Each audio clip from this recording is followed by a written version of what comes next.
Assalamualaikum warahmatullahi wabarakatuh. Sekarang kita belajar tentang Microsoft Word. Microsoft Office Word atau Microsoft Word yaitu aplikasi pengolah data. Biasanya Microsoft Word kita gunakan dalam pembuatan surat menyurat ataupun yang lainnya. Di dalam Microsoft Word terdapat menu ataupun icon-icon yang kita gunakan nantinya dalam pengetikan. Sebelum kita melakukan pekerjaan atau masuk pengetikan, kita buka dulu aplikasi Microsoft Word dengan simbol W. Nah, ini yang saya gunakan sekarang adalah Microsoft Word versi 2010. Untuk membuka Microsoft Word dengan cara di enter atau klik 2 kali seperti ini, maka akan tampil lembaran kosong, yaitu lembaran untuk kita melaksanakan pengetikan nantinya. Di dalam Microsoft Word ada beberapa perintah atau toolbar yang nantinya sangat berguna dalam pengerjaannya. Silakan kita perhatikan apa saja bagian-bagian tersebut.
Setelah kita perhatikan, tadi ada beberapa menu-menu yang perlu kita perhatikan. Yang pertama, di dalam Microsoft Word itu adalah menu file. Itu ada save, save as, open, close, exit. Untuk save itu nanti dalam waktu penyimpanan file, open, membuka file yang telah kita kerjakan, close untuk menutup file yang aktif, dan exit adalah keluar dari aplikasi Microsoft Excel secara keseluruhan.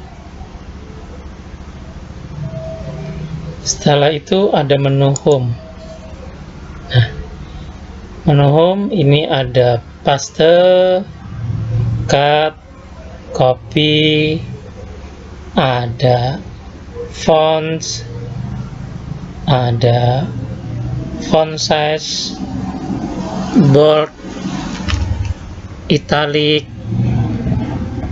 underline, dan masih banyak yang lainnya. Di insert juga ada tabel, picture untuk gambar, clip art, dan sebagainya. Kalau page layout itu untuk lembar kertasnya nanti.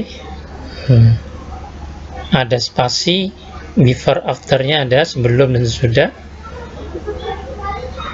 dan lain-lain, dan seterusnya. Nah, ini ada bold.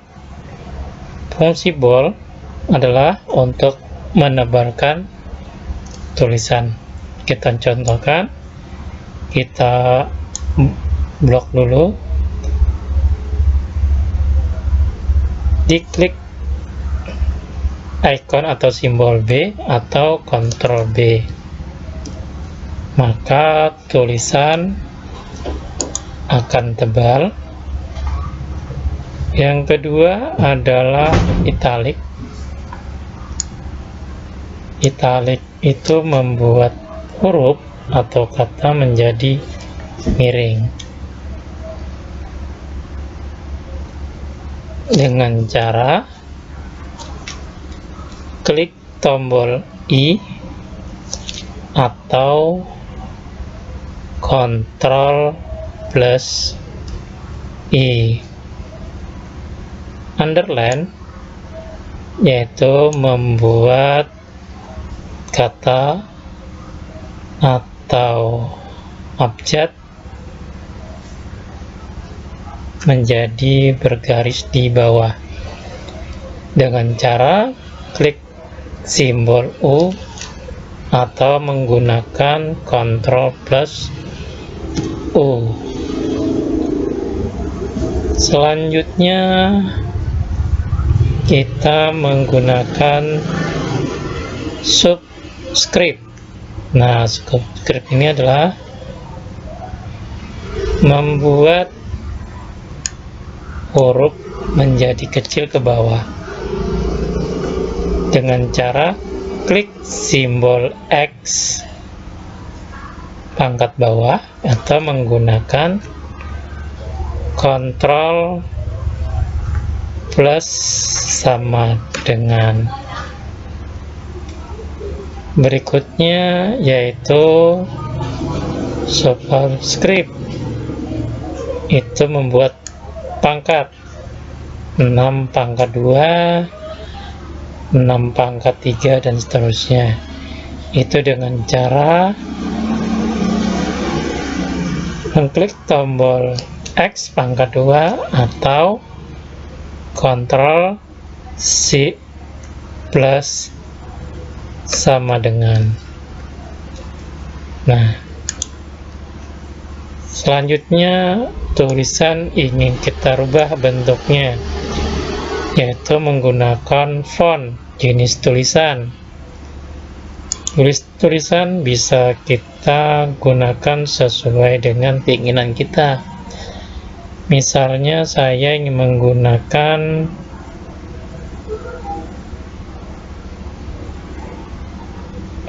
Bauhaus 93, maka secara otomatis tulisan akan berubah. Bisa juga tulisan untuk dibesarkan, bisa dipilih maunya berapa, misalkan 22 untuk membesarkan, atau dengan cara tekan Ctrl Shift dan simbol lebih besar. Ini untuk memperbesar. Untuk dikecilkan bagaimana? Yaitu dengan cara Ctrl Shift tanda di keyboard lebih kecil. Ini untuk membuat huruf atau kata lebih kecil. Selanjutnya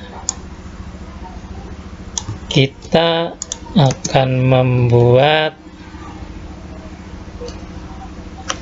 nah di sini ada namanya cengkes.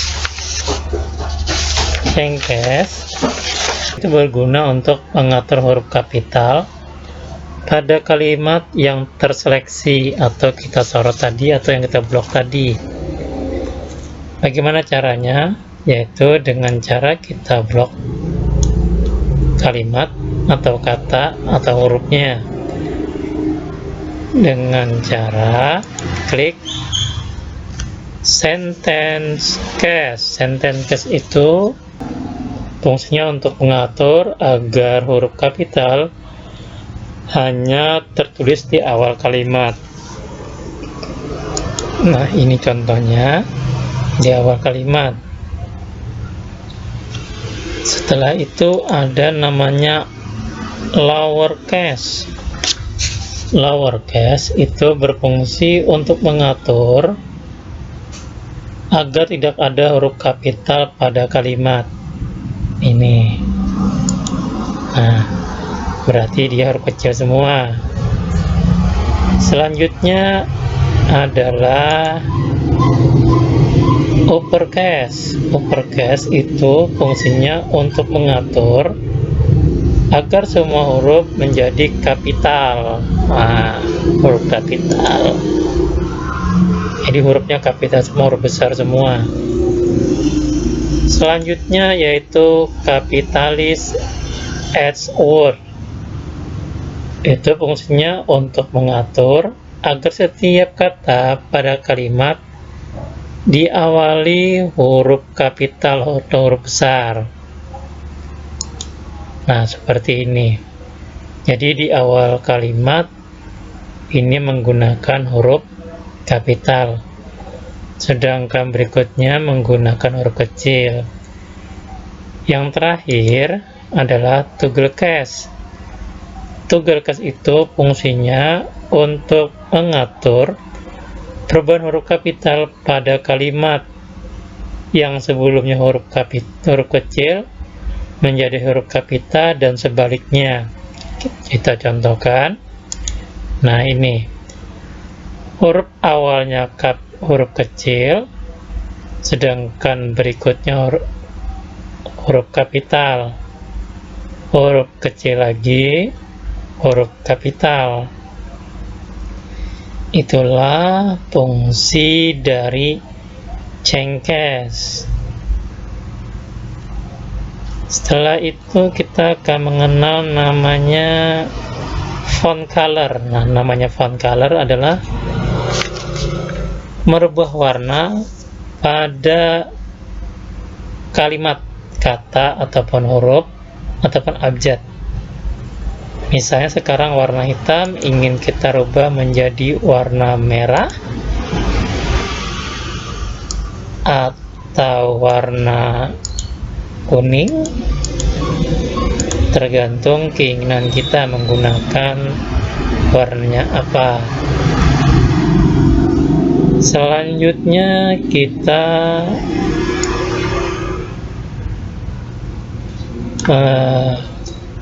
copy. Nah, mengcopy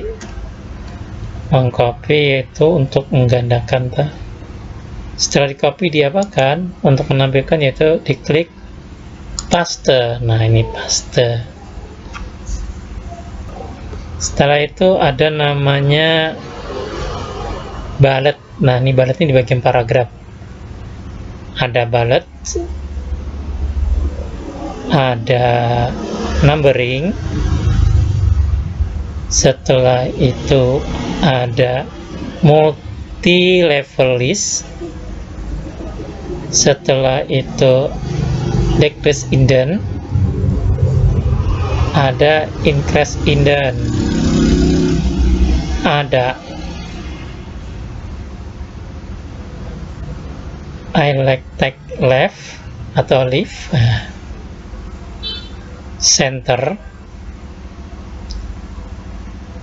elect text right, justivity. Mohon maaf, mungkin penyebutannya ada yang salah. Jika dia salah, silakan ketik di kolom komentar. Supaya kalimat rata di sebelah kiri, jadi kita klik. Bagaimana caranya? Yaitu tinggal diklik, atau kalau kita mau cepat, tinggal klik di keyboard Ctrl plus L. Fungsi dari center ini untuk menempatkan kata atau kalimat di tengah halaman dengan cara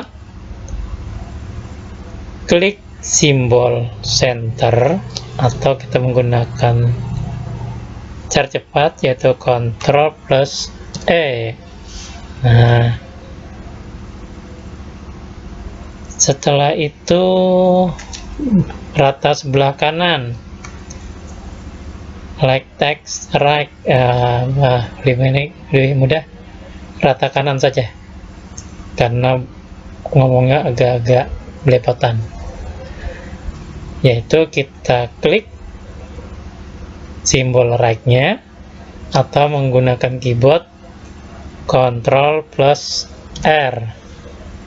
Nah, ini jadi langsung otomatis kalimat berada di sebelah kanan. Yang terakhir adalah justify. Justify ini untuk atau membuat kalimat atau paragraf itu menjadi kiri dan kanannya sama rata. Bagaimana caranya? Yaitu dengan cara mengklik simbol justify atau di keyboard Ctrl plus J. Nah, itu. Selanjutnya di sini ada namanya bullet. Nah, bullet itu biasanya untuk simbol penomoran, bukan menggunakan angka 1 dan 2, tapi simbol gambar. Bagaimana caranya? Yang pertama, kita klik simbolnya, kita bisa memilih, tinggal klik. Nah, di sini ada beberapa pilihan. Jika ini kurang banyak, kita bisa menggunakan define new bullet. Nah, tinggal klik, kita pilih simbol. Nah, ini banyak simbolnya. Atau ingin menggunakan gambar. Nah, ini gambar. Tinggal dipilih gambarnya apa saja. Saya ingin menggunakan titik. Nah, tinggal OK. Baru OK. Nah, ini akan kelihatan simbolnya. Nah, ini simbol. Ini kalau kita menggunakan simbol, menggunakan bullet tadi, karena kita menggunakan nomor. Nah, ini nomor. Biasanya nomor ini digunakan untuk nomor urut, nomor 1, 2, dan seterusnya. Bagaimana caranya? Tinggal klik simbol number, maka secara otomatis dia membuat nomor urut, atau kita bisa memilih nomornya. Bisa, nah ini ada beberapa pilihan, bisa menggunakan huruf Romawi atau kecil, atau huruf kapital, huruf kecil, bisa. Tinggal disesuaikan dengan kehendak kita apa yang kita gunakan. Setelah itu ada namanya multilist. Nah, ini multilist. Biasanya ini multilist ini kita gunakan dalam pembuatan skripsi ataupun laporan yang lain. Tinggal kita gunakan yang mana yang kita inginkan. Nah, misalnya angka pertama, angka 1,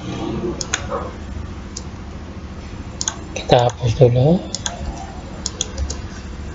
Yang kedua adalah ini, nah tampil. Yang ketiga juga klik lagi, nah tampil lagi 1.1, 1.2 dan seterusnya nantinya.